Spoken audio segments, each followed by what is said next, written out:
Goeienaand en baie welkom by ons laaste woensdag uitgawe van Mei maand. Ek is Lenet Fransis Peuren. Vanaand vra ons waar staan Suid-Afrika nou na 27 jaar van demokrasie. Ons praat met twee skrywers wat onlangs hierdie vraag ook in hul boeke aangeraak het. Na 1994 het Suid-Afrikaners groot drome van versoening, gelykheid en ekonomiese geleenthede gehad.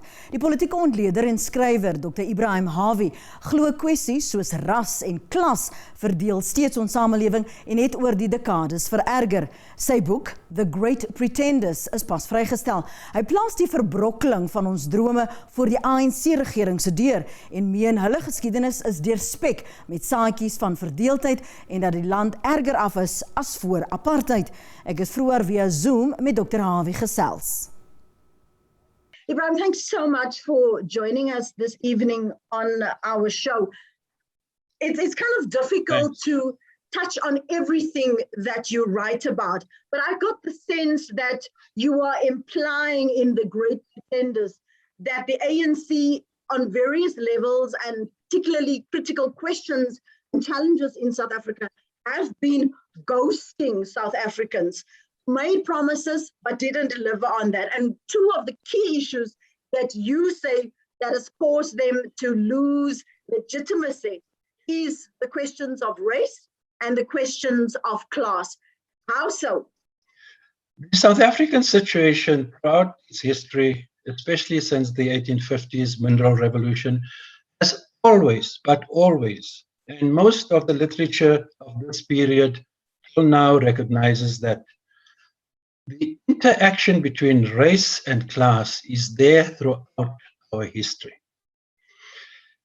We had thought, South Africans had thought that after 1994, you see, there's what is called the national question. The national question really revolves around the notion of race and the relationship between the various so-called racial groups which we inherited from the apartheid period.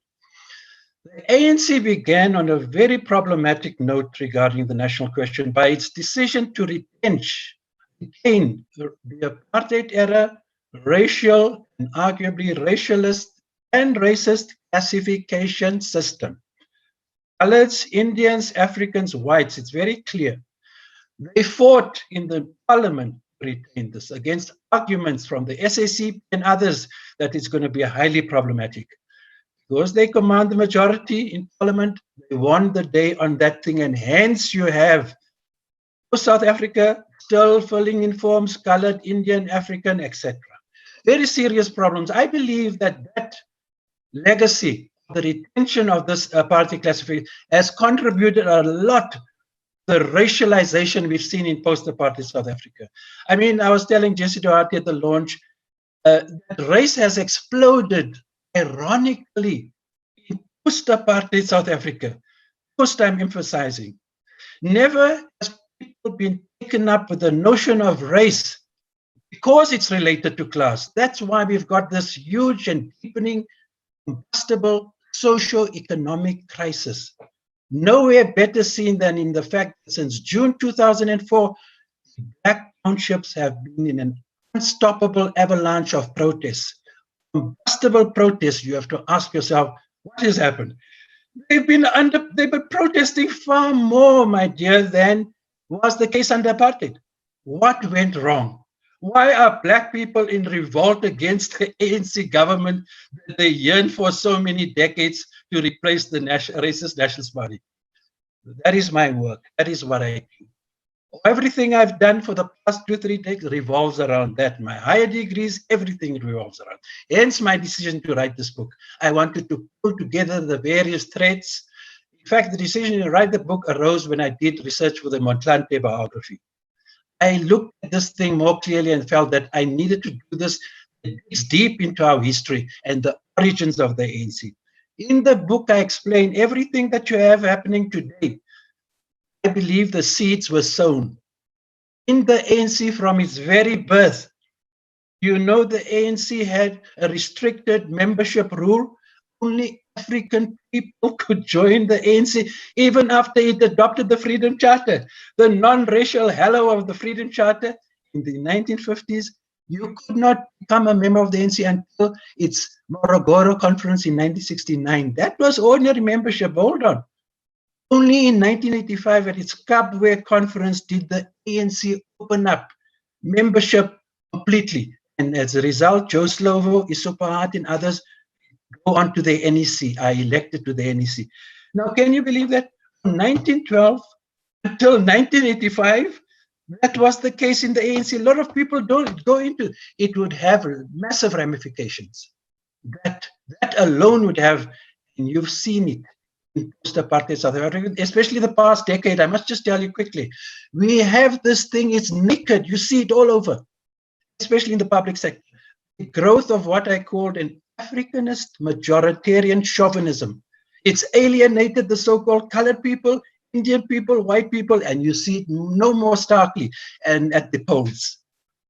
So we've got a combination of race-related national question issues and this unprecedented socio-economic crisis. You can't believe what the situation is in the African townships today. Sewage running down the streets, everything has fallen apart, potholes, Joburg is a mess. Where did it come from? How did it happen? My book addresses those questions. Bly ingeskakel want net hierna vra ons Dr. Harvey wat moet in die land verander om 'n land vir almal te wees. Ons is nou terug.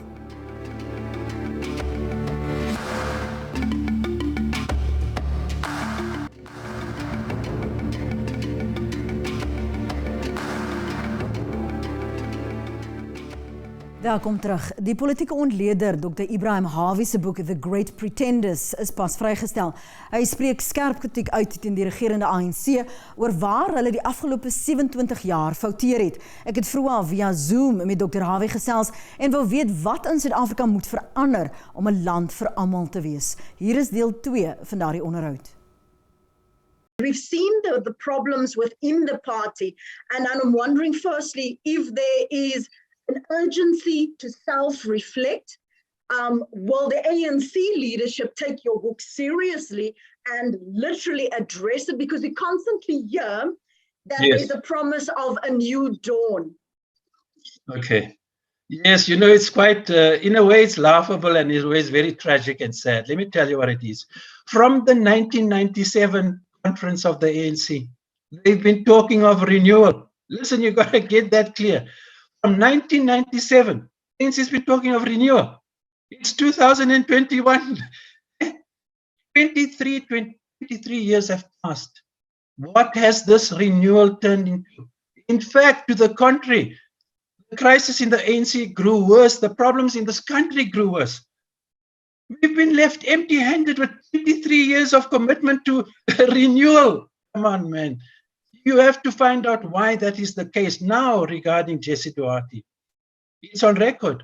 He told the audience at the launch, over 300 people, I support Ebrahim Harvey's book. She's told me via WhatsApp messages she's recommending it to the Oliver Tambo School. She wants students and educational public institutions to get this book. So she never spelled out areas of weakness or problems. She spoke rather of the strengths of the book. And it's public knowledge that that is what she said very explicitly. I'm very worried about the future of this country under ANC rule. Really, it has left very little to inspire us. What has happened in this country is unprecedented. That you could think from 1652 until 1994, what hell we went through, and what people look forward to in a post. It has got so bad that, as I said, and it's untrue, that apartheid can be blamed. No. The ANC's flogged this falsity for too long. To some extent, yes, that legacy will be there, but it's the policies that it chose from 1994 which allowed this historical legacy become so much of a problem. I gave the example of water sanitation, which I study. This is what my higher degree is. It is worse today regarding water and sanitation in the townships than it was ever under apartheid, because they commercialized and commodified water, prepaid water meters, electricity meters people couldn't afford, and those were the beginnings of this water sanitation crisis in the township, which is a big part of the explosions, is water and sanitation. What needs to change within this ANC if we want a better future for South Africa? In 30 seconds. If the ANC can sort out the problems at local government, municipal level around these basic services, that's why you've got the service delivery explosions. That for me is the heart of, and it, maybe then you'll see a significant renewal, is to deal with, that's why the townships have been exploding. I mean, it's incredible what's happening in the townships under ANC rule. The answers for it lies in what I told you now. You can't go charge people who've been stricken with poverty their whole lives. Unemployment is at its worst, to pay for services. Everything has been, at a minimalist level, RDP houses, everything. And that is the hallmark of neoliberalism. Even when it provides service, it's the cheapest houses, it's the lowest levels of service, and quality suffers, and you see the explosions in the township. So in a nutshell, the ANC, if it can get its act together at municipal level, it will go perhaps a long way to renewing this party that it talks so much about. Bly ingeskakel, want net hierna praat ek met nog 'n skrywer, oud-redakteur Ryland Fisher, oor sy boek wat handel oor hoe die land lyk waarin Suid-Afrikaners wil woon. Ons is nou terug.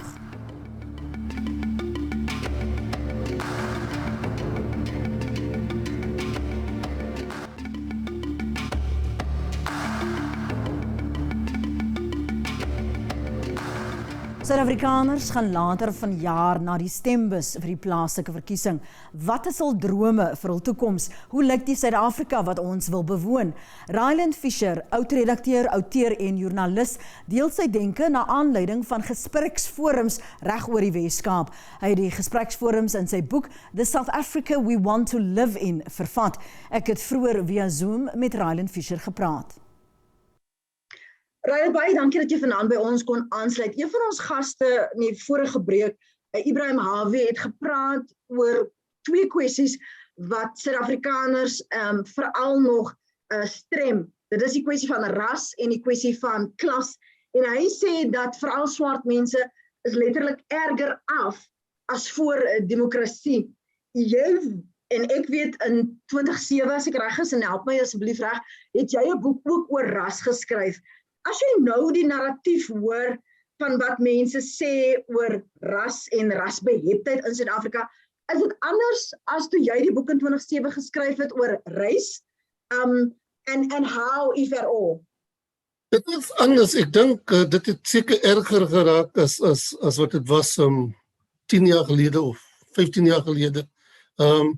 Ek dink wat nou gebeur is, en kyk, 'n man kan seker die social media en die internet blameer vir klomp van die goedes, want wat jy nou kry is jy kry mense wat experts raak en wat opinions baseer op wat hulle op Twitter en op Google en so aan sien, en sonder om eintlik enige werk te doen.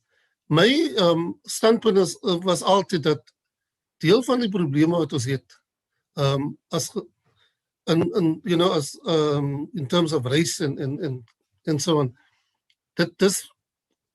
die probleme is omdat ons nie met mekaar praat nie. Omdat ons nie met mekaar praat nie, verstaan ons nie mekaar nie. Omdat ons nie mekaar verstaan nie, tolereer ons mekaar 'n bietjie minder. En in sekere instansies haat ons om mekaar ook. Want ons verstaan nie mekaar nie. Ja. En daar is niks, there's no limit to what can result as because of hatred. So gepraat van daardie kwessies, die feit dat ons nie gemaklik met mekaar praat het gelei tot hierdie boek van jou, The South Africa We Want to Live In. Jy is die samesteller daarvan. Vir ander ons kykers wat dalk nie weet, jy is ook die stigterslid van One City Many Cultures projek daar in die Weskaap. Hoe is hierdie boek gebore en waarom het jy gevoel dis tyd dat hy nou die lig moet sien? Dit het verlede jaar die lig gesien. Die begin van 2019. toe gesels ek met Lorenzo Davids. Hy het nou uitgetree as die voorsitter, nie die voorsitter, die CEO van Community Chess, en Bonita Bennett, wat die voorsitter of die uitvoerende direkteur was van die District 6 Museum. En die discussion wat ons gehad het was, daar was 'n election wat opkom, en ons gepraat oor hoe kan ons as mense wat 'n bietjie influence het, 'n impak maak op die elections. Nie in terme van hoe ons vir mense moet sê, sy moet stem vir die en sy moet stem vir die nie, maar hoe kan ons mense meer bewus maak van hulle plig om to become kind of, informed citizens and involved citizens. Okay? En dit is waar het vandaan gekom het. Toe besluit ons het 'n dialogue, en die tema was the South Africa we want to live in. En wat ons gedoen het, die eerste helfte van die program, of voor ek daar kom, ons het mense geinvite wat experts is, maar ons wil hulle gesê, julle sit in die audience, julle sit nie voor nie, en ons het die audience laat eers praat, okay? Sodat mense al die goed van hulle hart af kan kry. Gewoonlik as hulle na 'n panel discussion gaan, dan sit die mense daarvoor, hulle praat, en dan as dit tyd kom vir question time, dan is daar nie meer tyd nie. En ons besluit ons we turn it on its head. En dan na dit, dan vra ons vir die mense wat ons geinvite het, die experts, wil hulle respond? En hulle kan nie respond, of hulle kan nie, of as hulle nie wil respond nie, dan is dit ook fyn. En so dis wat ons gedoen het. Maar daar was klomp goed wat opkom. Die economy is die een ding wat oral opkom, in die rural areas, in die stedelike gebiede waar ons die dialoog gehad het. Die economy, die effek van die economy, die unemployment. Ons is eintlik baie gelukkig met die mense wat geattend het. Daar was mense, daar's jong mense en ou mense, daar was wit mense en swart mense, bruin mense, allerhande mense, daar was ryk mense en arm mense, en het was wonderlik om te luister na die verskillende stemme wat uitgekom het. Soos ek gesê het, die economy, racism, crime, die land, hoe dit het oral opgekom, die land, wat gebeur met die land, ons wil die land terug hê, dit het oral opgekom. Sjoe, as jy, jammer om jy te onderbreek, as jy nou vir my 3 of 4 werkwoorde kan gee of beskrywende woorde, wat sê, what does the South Africa we want to live in according to your contributors, what does it look like? Kijk, ek dink die meeste van die mense het gerealiseer dat die Suid-Afrika wat ons in wil leef, kan jy eintlik kry in die constitution. Okay? En as ons die constitution properly implement, dan sal ons land 'n baie beter plek wees. Die Suid-Afrika wat ons in wil leef, kan jy kry in die National Development Plan. En as ons die National Development Plan properly implement, dan sal ons land toe baie beter wees. En dit is wat die probleem wat ons gevind het, is dat daar is klomp planne en government en klomp policies, maar die implementation is waar hulle swak is. En so dan het ons gepraat, die tweede helfte van ons gesprek, die eerste helfte van ons gesprek het ons vir mense gesê, julle kan nou wend, julle kan nou klaar, julle kan nou raas. Okay? Die tweede helfte van die gesprek sê, okay, ons praat 'n bietjie meer positief, ons praat oor wat kan ons doen? Nie wat kan die regering doen nie, wat kan ek doen, wat kan jy doen? And that was beautiful also because toe begin mense moet nou te praat van, ons moet die civil society organisasie sterk maak. We must hold our parliamentarians to account, not only at election time, but in between elections also. We must hold our councillors to account. We must make sure that our councillors have meetings, etc. And this is what goed wat ons gepraat het. And this goed. I mean, it's very good because it kind of talks about an active citizenry, and that's what we want. Yeah.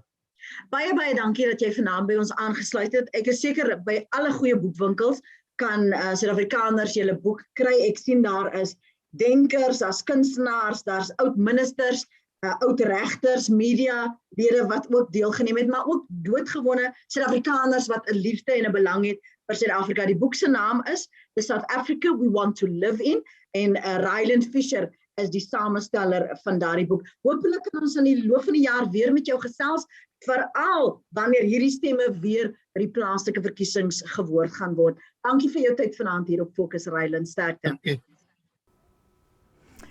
Beslis baie stof tot nadenke. Dis ongelukkig al vir vanaand.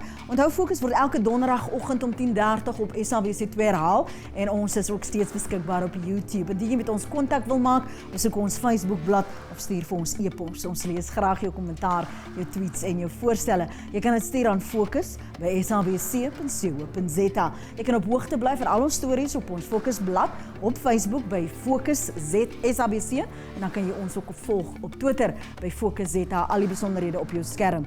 Ek hoop jy kan volgende Woensdag aand om 7 weer hier by ons aansluit op SABC 2.